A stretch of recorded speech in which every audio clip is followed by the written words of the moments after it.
అందుకని డిప్లొమసీ పక్కన పెట్టి గుండె లోతుల నుంచి రాజకీయం చేద్దాం, గుండె లోతుల నుంచి పాలిటిక్స్ చేద్దాం.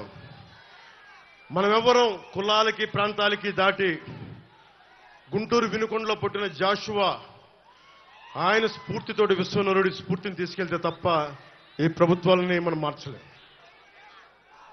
చంద్రబాబు గారికి, ముఖ్యంగా ఆలపాటి రాజా గారికి చాలా చాలా ధన్యవాదాలు. ఎందుకంటే మేమందరం కూడా కూర్చొని నా సైజు నేను తగ్గించుకున్నా. జనసేన ఓటు పెరిగి కూడా నేను ఎందుకు తగ్గించుకున్నానంటే మీరు గెలవడానికి తగ్గించుకున్నాను. ఇంకొకసారి ఈ ప్రభుత్వాన్ని మనం తీసుకోలేం. ముఖ్యంగా ఇస్లాం సమాజం, నా మహిళలందరికీ చెప్తున్నా, ఆడపడుచులందరికీ చెప్తున్నాను, దారి పొడవునా ఇస్లాం మతాన్ని ధర్మాన్ని పాటించే ఆడపడుచులందరికీ చెప్తున్నా, ఇస్లాం పాటించే సోదరులందరికీ చెప్తా ఉన్నా. మీరు చెప్పండి, నేను భారతీయ జనతా పార్టీతో ఉంటే మీరు నువ్వు భారతీయ జనతా పార్టీతో ఉన్నావు కానీ ఓటేయరు. ఈ రోజున జగన్మోహన్ రెడ్డి గారికి కాలు దెబ్బ తగిలితే మరి నరేంద్ర మోడీ గారు కూడా ఆయనకి పాపం జాగ్రత్తగా హెల్ప్ చేసుకోమని చెప్పారు. అప్పుడు మీరు దానికైతే మీరు దానికి కూడా ఓటేయకూడదు. మరి ఇది నేను మోసం చేయట్లేదు. ఇస్లాం సమాజాన్ని ఈసారి మీరు విఘ్నతతో ఓటేయండి. నేను మీకు ప్రత్యేకించి నాదెండ్ల మనోహర్ గారు చెప్పినట్టుగా రాష్ట్రంలోని ఇస్లాం సమాజాన్ని అందరికీ, సోదరీమణులందరికీ, ఎందుకంటే నేను అద్భుతమైన ప్రతిభ చూశాను, అమేజింగ్ టెక్నీషియన్స్ చూశాను, ఆటోనగర్ లాంటి చోట అద్భుతమైన మెకానిక్స్ చూశాను. ఎలాంటి మీ దగ్గర స్కిల్ ఉందో నాకు తెలుసు. అలాగే మిమ్మల్ని కూడా స్కిల్ డెవలప్మెంట్ చేయిస్తాం, మీ చేత మిమ్మల్ని కూడా ఆదుకుంటాం. కాకపోతే నేను మిమ్మల్ని కూర్చోబెట్టి నేను డ్రామాలు చేయను అంతే. నేను చెప్తున్నాను ఇస్లాం సోదరులు సోదరీమణులందరికీ, అమ్మ నేను మనస్ఫూర్తిగా చేసేవాడిని అమ్మా. మీకు ఎలాంటి ఇబ్బందులు వచ్చినా మేము ఆదుకునేవాళ్ళం అమ్మా. నేను ఎందుకు చెప్తున్నానంటే నేను షాదీఖానాలతో పాటు తోఫాలతో పాటు కౌలు రైతుల కోసం నేను సిద్ధపట్టు మనకి కడపకెళ్తే ఒక సోదరు అడిగింది, ముస్లిం మనకి మా మతానికి చెందిన ఒక సోదరు అడిగింది, అమ్మ నీకేం కావాలి అంటే, ఏం లేదన్నా నాకు ఎస్ఐ కావాలని ఉంది, ట్రైనింగ్కి డబ్బులు ఇప్పించాను, ట్రైనింగ్ పంపించాను అని అడిగింది. డబ్బులు అడగలేదు. ఎంతమంది ఉన్నారు అలాంటి ఆడపడుచులకు మేము అండగా ఉంటామమ్మా. డబ్బులు జగన్లాగా అడ్డగోలుగా దోచేవమ్మా, మాకు అవసరం లేదమ్మా. మీ ఓట్లని మేము ఓట్ బ్యాంక్గా వాడము. ఇస్లాం పెద్దలందరికీ చెప్తా ఉన్నాం, నేను మిమ్మల్ని ఓట్ బ్యాంకుగా వాడం, మా కూటమి మిమ్మల్ని ఓట్ బ్యాంక్గా వాడదు. మీ మీద ఈగ వాలితే మేము వచ్చి మీకు అండగా ఉంటాం. ఈ రోజున పెమ్మసాని చంద్రశేఖర్ గారు అమెరికాలో అత్యంత ఉన్నతమైన వ్యాపారం అయ్యండి, అంత గొప్ప అందరికీ స్థానం కల్పించిన వ్యక్తి. ఈ రోజున కేవలం మన గుంటూరు పార్లమెంటుకి డబ్బుమయమైపోయిన గుంటూరు పార్లమెంటుకి ఆయన మొత్తం డబ్బులు వదులుకొని, నిజంగా నాలాగా ఎంత ఆవేదన ఉందో ఆయన ఇద్దరం మాట్లాడుకుంటే ఒకటే చెప్పారు, నాకు ఏం వద్దు సార్, నాకు దీని నుంచి కళ్యాణ్ గారు మేము పని చేస్తాం, మీకు అండగా పని చేస్తాం మీ అందరి కోసం. అందుకని నాకు మీ మద్దతు కావాలని కోరితే ఈరోజు చెప్తున్నాను పెమ్మసాని చంద్రశేఖర్ గారికి, మా సర్వస్వం ధారపోసి మిమ్మల్ని గెలిపించుకుంటాం.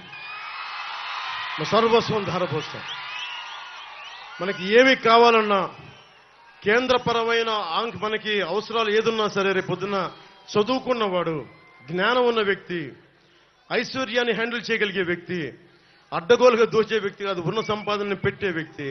అలాంటి వాళ్ళు మనకి ఎంపీగా అయితే ఎంత అద్భుతంగా ఉంటుందో చూడండి. అలాగే తెనాలి అభివృద్ధికి నాదెండ్ల మనోహర్ గారి కృషి ఒకసారి మీ అందరికీ తెలియజేస్తాం. రాజకీయ నేపథ్యం నుంచి వచ్చిన, కుటుంబం నుంచి వచ్చిన వ్యక్తి, ఉమ్మడి రాష్ట్రంలో శాసనసభ డిప్యూటీ స్పీకర్గా పనిచేసిన అనుభవజ్ఞులు, తెనాలి నియోజకవర్గమైన సమస్యలపైన సంపూర్ణమైన అవగాహన ఉన్న వ్యక్తి, 2014 నుండి 2014 వరకు సంపూర్ణంగా 10 ఏళ్లుగా ఆయన అభివృద్ధి పథకాలు చేశారు. కొల్లిపర్ల మండలంలో, ముఖ్యంగా కొల్లిపర్ల మండలంలో కృష్ణానది జలాల మంచినీటి పథకాన్ని ప్రారంభించిన బలమైన నాయకులు, చక్రాయపాలెంలో 132 kV sub station, community halls, చర్చిలు, షాదీఖానాలు నిర్మించిన వ్యక్తి, కొలకలూరు, మున్నంగిలో ప్రాథమిక ఆరోగ్య కేంద్రాలు, నూతన కూరగాయల market, town hall, fish market ని దగ్గరుండి నిర్మించిన వ్యక్తి.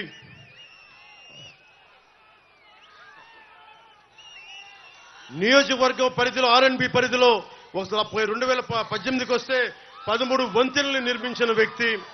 నందివెలుగు కూడలి వద్ద 3 వంతెనలు నిర్మాణం చేసిన వ్యక్తి. నందివెలుగు వరకు పెదరావూరు నందివెలుగు వరకు రోడ్లు విస్తరణ జరిపిన వ్యక్తి. తెనాలి అంతర్గత రోడ్లు విస్తరణ జరిపిన వ్యక్తి. సైడ్ కాలువల్ని నిర్మాణం చేసిన వ్యక్తి. ప్రతి పల్లెలో సీసీ రోడ్లు, డ్రైనేజ్ నిర్మాణం చేసిన వ్యక్తి. ఆయన గురించి మీకు తెలుసు, కేవలం పొలిటికల్ లీడరే కాదు, నెంబర్ 3 టెన్నిస్ ప్లేయర్, జాతీయ స్థాయిలో టెన్నిస్ ప్లేయర్ 80s లో. అందుకనే ఆయన ఓపెన్ ఏరియా ఆడిటోరియంని ప్రోత్సహించారు, కళాక్షేత్రాన్ని నిర్మాణం చేశారు, యువ క్రీడాకారులను ప్రోత్సహించడానికి ఇండోర్ స్టేడియంని ఆధునీకరించారు. జగడగంట పాలెంలో సెంట్రల్ స్కూల్ ఏర్పాటు చేయడానికి చొరవ తీసుకున్నారు.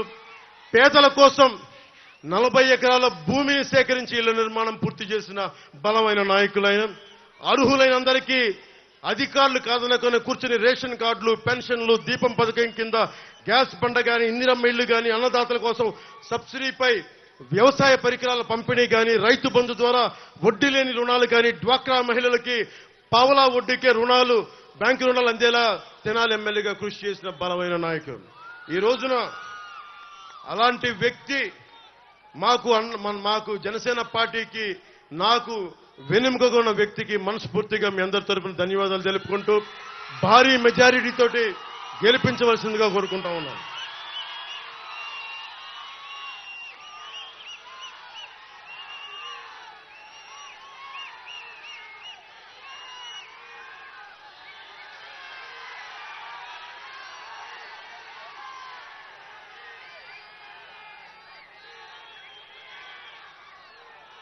ఇది మనకి మనస్ఫూర్తి